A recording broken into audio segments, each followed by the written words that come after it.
It's just religion.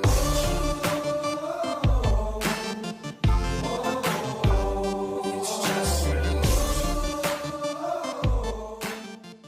Hello and welcome to RS in 5 or Less, saying yes to avoid a mess. Peter, Jesus' best friend and most faithful disciple, will deny him 3 times. And Jesus said to them, "You will all become deserters, for it is written, I will strike the shepherd and the sheep will be scattered. But after I am raised up, I will go before you to Galilee." Peter said to him, "Even though all become deserters, I will not."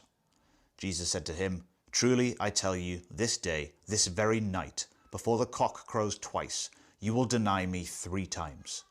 But he said vehemently, "Even though I must die with you, I will not deny you." And all of them said the same. While Peter was below in the courtyard, one of the servant girls of the high priest came by. When she saw Peter warming himself, she stared at him and said, "You also were with Jesus, the man from Nazareth." But he denied it, saying, "I do not know or understand what you are talking about." And he went out into the forecourt. Then the cock crowed. And the servant girl, on seeing him, began again to say to the bystanders, "This man was one of him." But again he denied it. Then after a little while the bystanders again said to Peter, "Certainly you are one of them, for you are Galilean."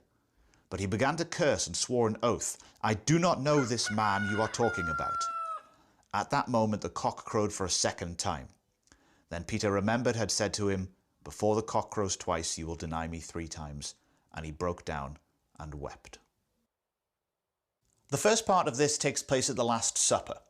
Jesus is talking to the disciples and is explaining that all of them will fall away.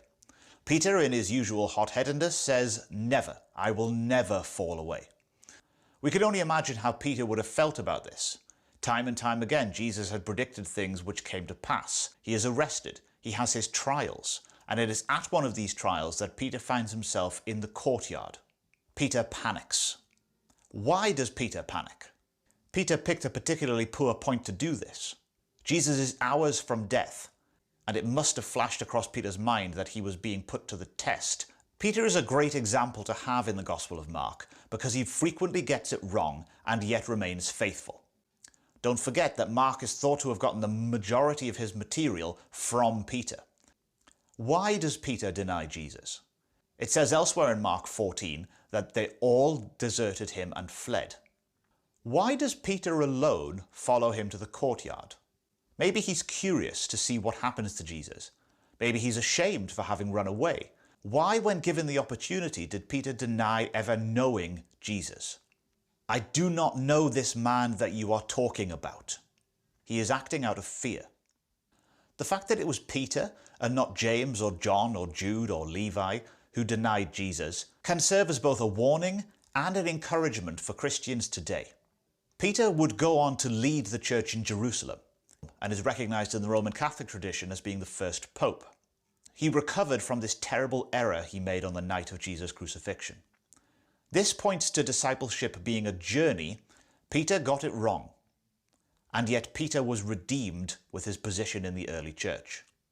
For an extension, read John chapter 21. In this account, Jesus and Peter meet after the resurrection. Does Jesus forgive Peter conditionally or unconditionally? This account is also quite humbling. Peter would be the leader of the church after the ascension. However, he is painted as just as flawed as anybody else. This serves as a comparison between Peter, the first example of leaders in the Christian church, with Christ. Christ is perfect in Christian theology, whereas everybody else is not. Peter serves as a wonderful example of somebody who can make a mistake and yet still serve a purpose in God's kingdom. Some questions to consider. Let me know your answers in the comments. Why do you think Peter denied Jesus, having been the only one who followed him to the courtyard? Which was worse, Judas' betrayal of Jesus or Peter's denial of him, and why? When reading this account, does it come across more as an encouragement or a warning?